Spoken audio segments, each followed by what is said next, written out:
Before Rosa Parks, there was Claudette Colvin by Margot Adler for NPR. Rosa Parks is well known for her refusal to give up her seat to a white person on a bus in Alabama. A famous bus boycott followed because of her act of protest. However, Parks was not the first person to refuse to give up her seat. In this informational text, Margot Adler discusses the lesser-known actions of Claudette Colvin and why her activism has gone unnoticed in comparison to Parks. Few people know the story of Claudette Colvin. When she was 15, she refused to move to the back of the bus and give up her seat to a white person, 9 months before Rosa Parks did the very same thing. Most people know about Parks and the Montgomery, Alabama bus boycott that began in 1955, but few know that there were a number of women who refused to give up their seats on the same bus system.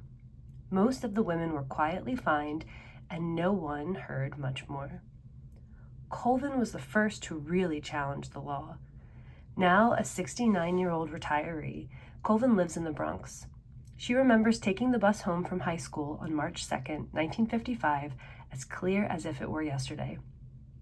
The bus driver ordered her to get up, and she refused, saying she'd paid her fare and it was her constitutional right. 2 police officers put her in handcuffs and arrested her. Her school books went flying off her lap. "All I remember is that I was not going to walk off the bus voluntarily," Colvin says. It was Black History Month, and at her segregated school they had been studying Black leaders like Harriet Tubman, the runaway slave who led more than 70 slaves to freedom through the network of safe houses known as the Underground Railroad. They were also studying Sojourner Truth, a former slave who became an abolitionist and women's rights activist. The class had also been talking about the injustices they were experiencing daily under the Jim Crow segregation laws, like not being able to eat at a lunch counter. "Couldn't try on clothes," Colvin says. "You had to take a brown paper bag and draw a diagram of your foot and take it to the store. Can you imagine all of that in my mind? My head was just too full of Black history, the oppression that we went through. It felt like Sojourner Truth was on one side pushing me down, and Harriet Tubman was on the other side of me pushing me down. I couldn't get up." Colvin also remembers the moment the jail door closed. It was just like a Western movie, she says. "And then I got scared, and panic come over me, and I started crying. Then I started saying the Lord's Prayer," she says. Twice Toward Justice. Now her story is the subject of a new book, Claudette Colvin, Twice Toward Justice. Author Phil Hughes says that despite a few articles about her in the Birmingham Press and in USA Today, and brief mentions in some books about the civil rights movement, most people don't know about the role Colvin played in the bus boycotts.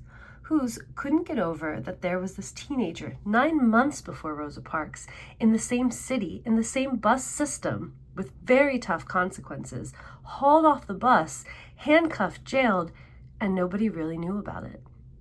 He also believes Colvin is important because she challenged the law in court, one of 4 women plaintiffs in Browder versus Gale, the court case that successfully overturned bus segregation laws in Montgomery and Alabama. When asked why she is little known and why everyone thinks only of Rosa Parks, Colvin says the NAACP and all the other Black organizations felt Parks would be a good icon because she was an adult. They didn't think teenagers would be reliable. After Colvin's arrest, she found herself shunned by parts of her community. She experienced various difficulties and became pregnant. Civil rights leaders felt she was an inappropriate symbol for a test case. Parks was the secretary of the NAACP. She was well known and respected, says Garrow. Parks had a natural gravitas and was an inherently impressive person. At the same time, Garrow believes attention to Colvin is a healthy corrective because the real reality of the movement was often young people and often more than 50% women. The images you most often see are men in suits. Hughes says the stories of Parks and the Reverend Martin Luther King Jr. are wonderful, but those are the stories of people in their 30s and 40s. Colvin was 15. Hughes feels his books will bring a fresh teen's perspective to the struggle to end segregation.